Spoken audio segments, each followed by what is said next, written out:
Hey y'all, what's up? My name is Tom Mizzles. You're watching my channel, Mr. 14, and I'm here doing a review of Iyanla Fix My Life, Strangled by Love, Demetrius, and Rayanne.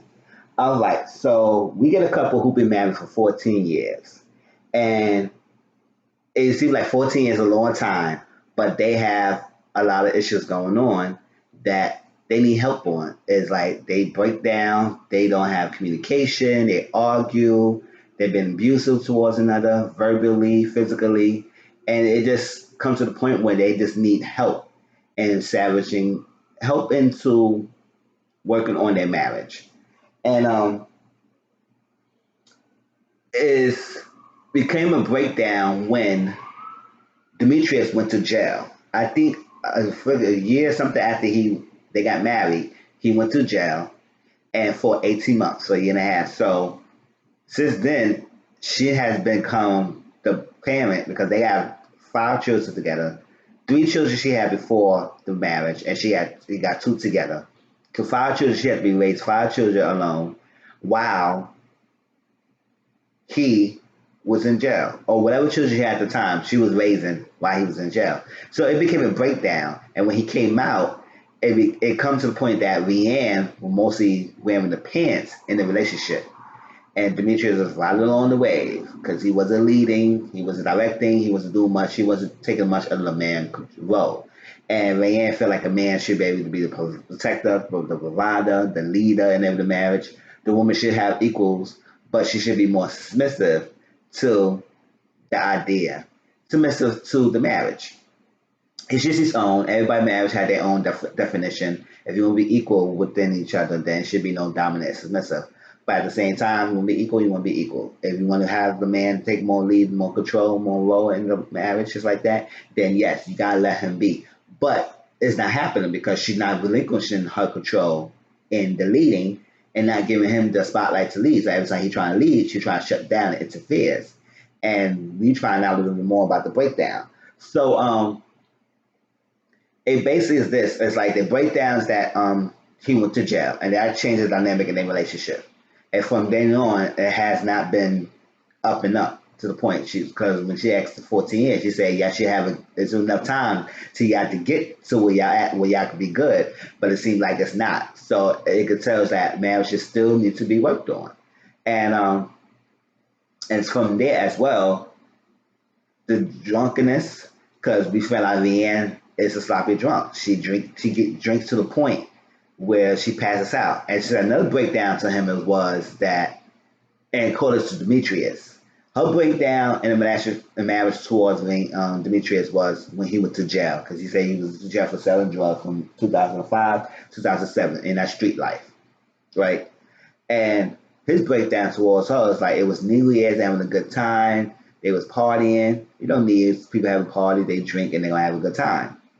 He wanted to continue to have time after they left whatever they went, but she passed out. I got drunk, and he was very angry, pissed off at her to the point that the next day, whatever in the morning, he was arguing with her, um, calling her a sloppy drunk bitch, calling her mad names, everything in the name of the book and she didn't like that. And then another time, they was arguing back and forth, back and forth. She kept getting in the face, kept getting in the face, to the point he had to choke her. And it's like, wow, to the point you got to put your hands. That's when you know it's like, it's very toxic when you start putting your hands on one another. It's one thing you're arguing, but another point when y'all putting your hands to each other and when you got to point to choke her till she pass out, that's not good.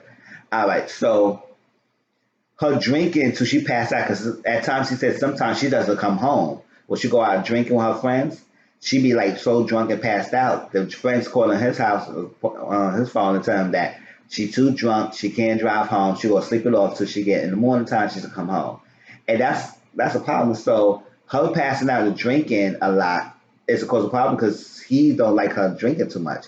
And me personally, I'm not athletically drunk. I'm a light drinker.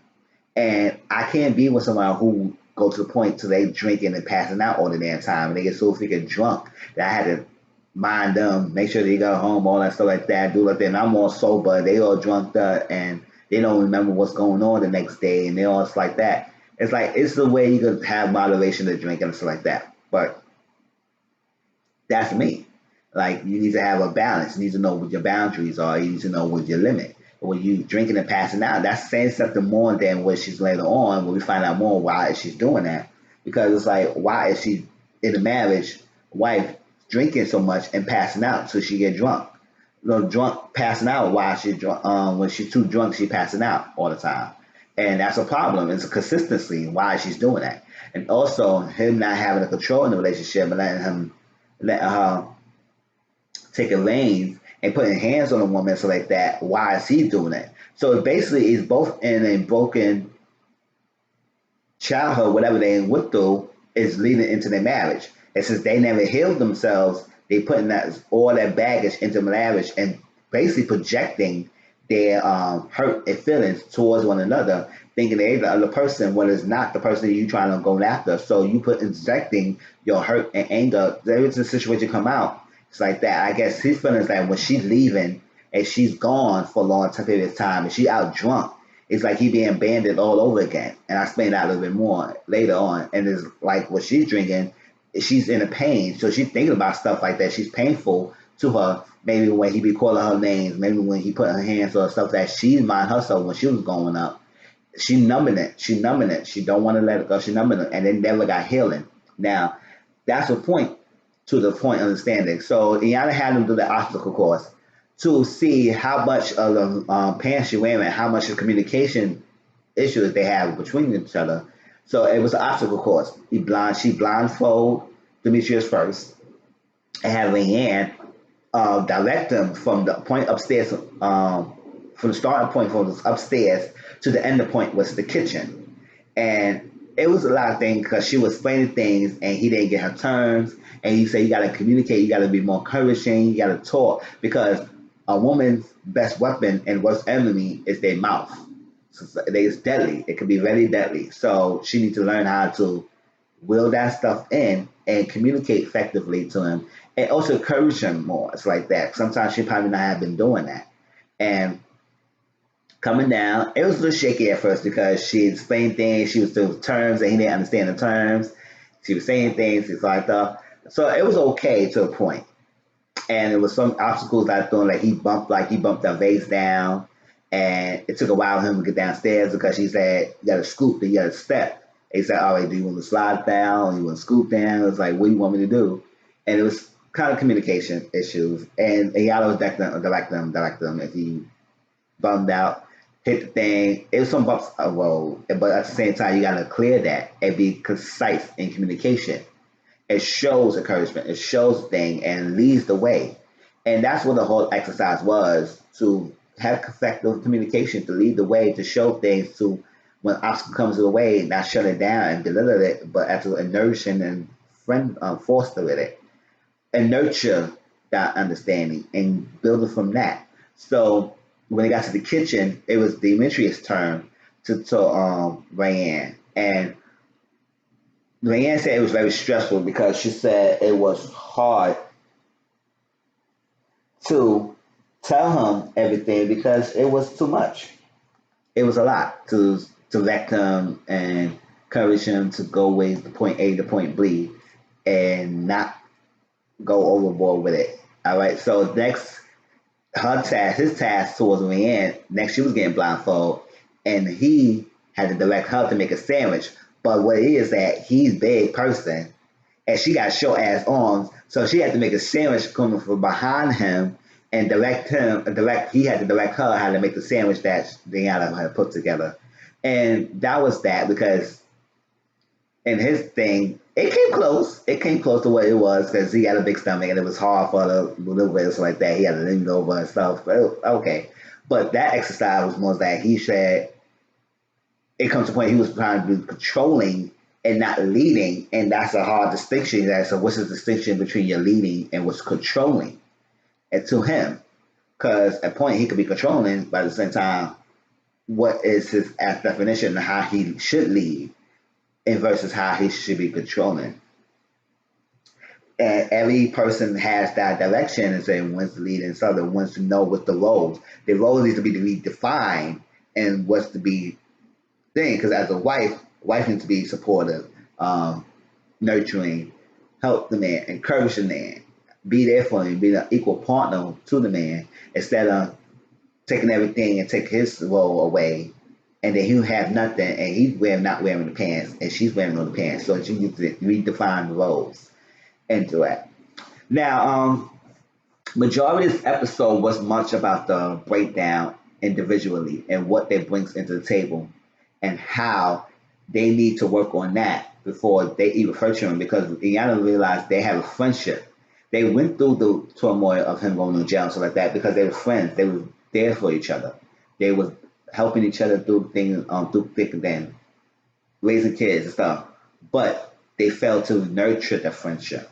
You can have the friendship was just there, and she believes that she sees that it's there, but they need to nurture it. They need to grow with the friendship, and they have just put a stop to that. And since that had been put a stop, it has stopped the movement of their marriage. Now, what leads to that point? What leads to her being drinking to the point that she still passed out and drunk? And in her case is that she explains that it was somebody in her childhood. They blurred out the name, but I guess it was a close guy friend or something like that, or close family member in her house that has been raising her, and to the point that it was very nurturing and loving, and to the point it got very sexual to the being. That wasn't the first person that did that to her. It was the last person that has done this to her. The first person she talked about was the last person that had sexual abuse her. She was around 12 at the time, and it was a lot. So her innocence got to be taken away. Her childhood innocence taken away. She lost a lot of respect. She lost uh,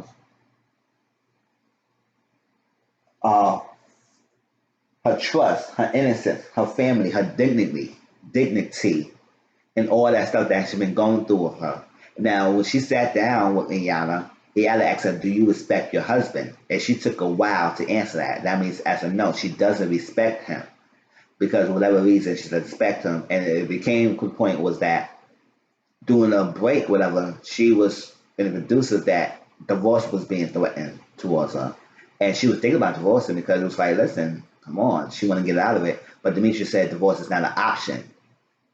But yet, you divorcing and you saying you throwing divorce out there and then you don't follow through, that's losing respect.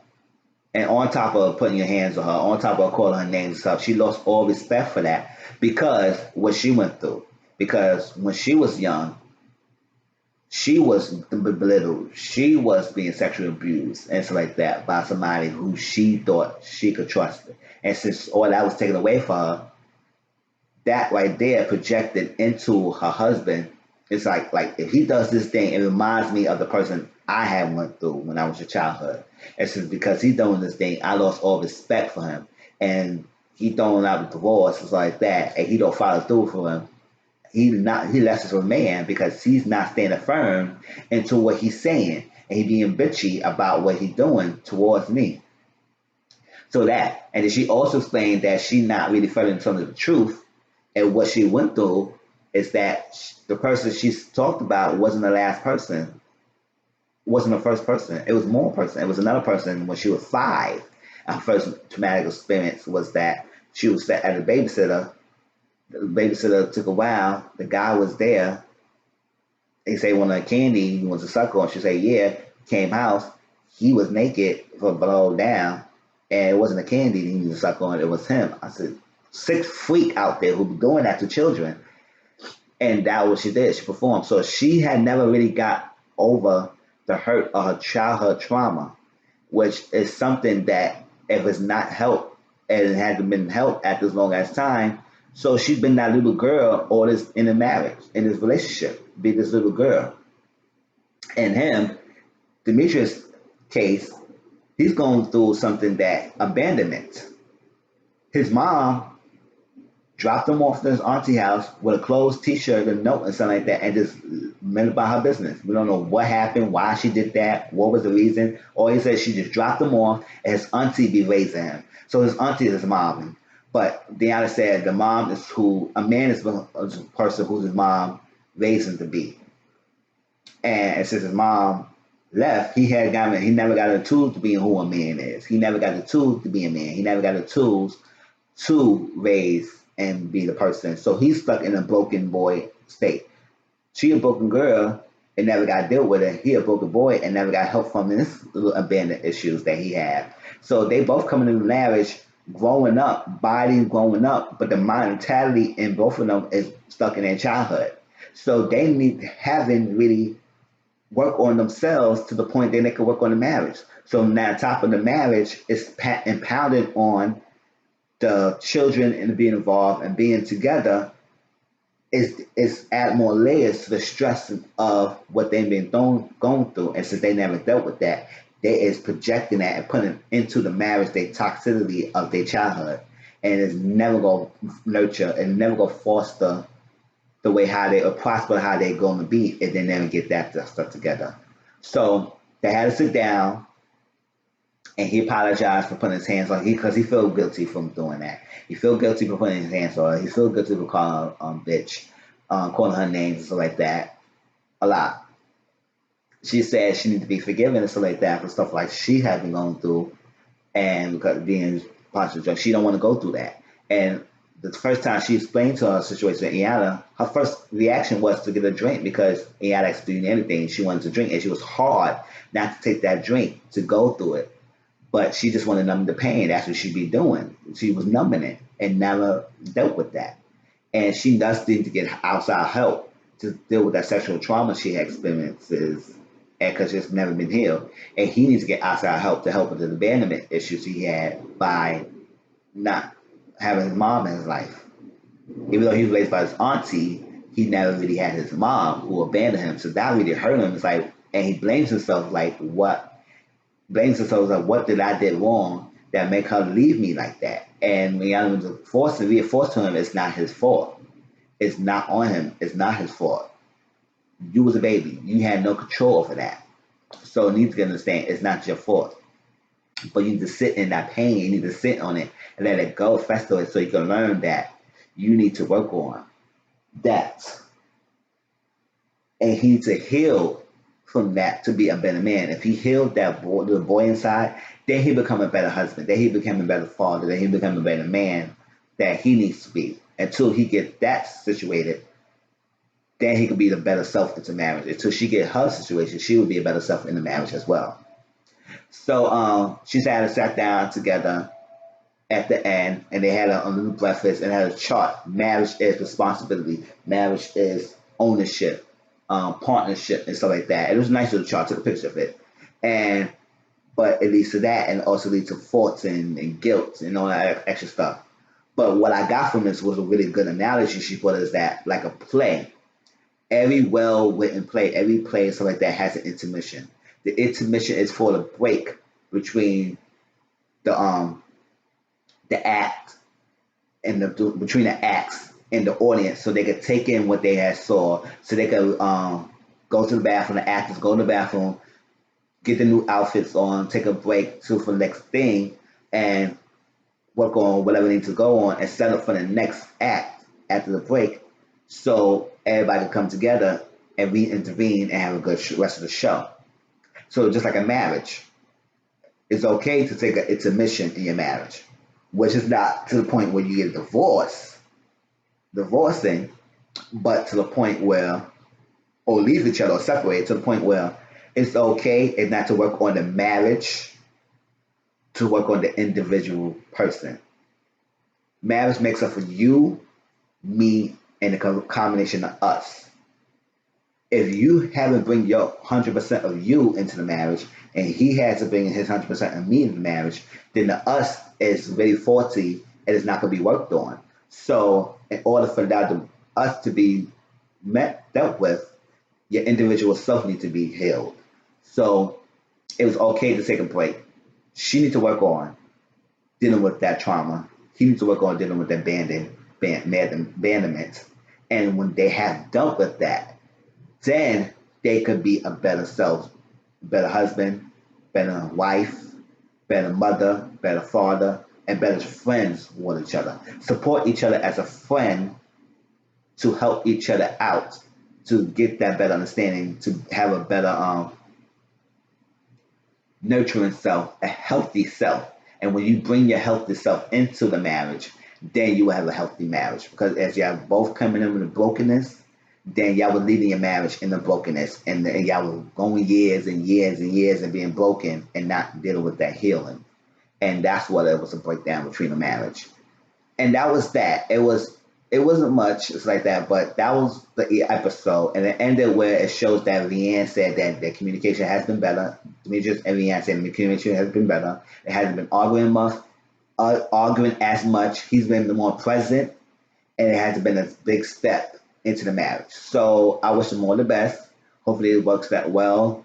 And a good lesson you get from this is that you come into marriage with baggage, your marriage will not hold if you haven't dealt with the baggage. And that was basically the whole message into this relationship. Work on yourself and bring your healthy self in the marriage, and then your marriage will prosper. And you move forth, and you, as a prosperous, you will work on any ups and downs, whatever y'all go through in the marriage together in a healthy, productive way. If you each bring your healthy percent into the marriage, right? All right, that was Iyanla Fix My Life. Y'all, it was really good. It was a nice little episode. Next week's scene will be good. It's gonna be like a mother and two woman had to choose between her mother and her lover, her partner, lesbian partner. So that's gonna be something. All right, please like, comment, subscribe to my channel. Tell me what y'all think about this episode and share my videos. And I'll talk to y'all later. Peace.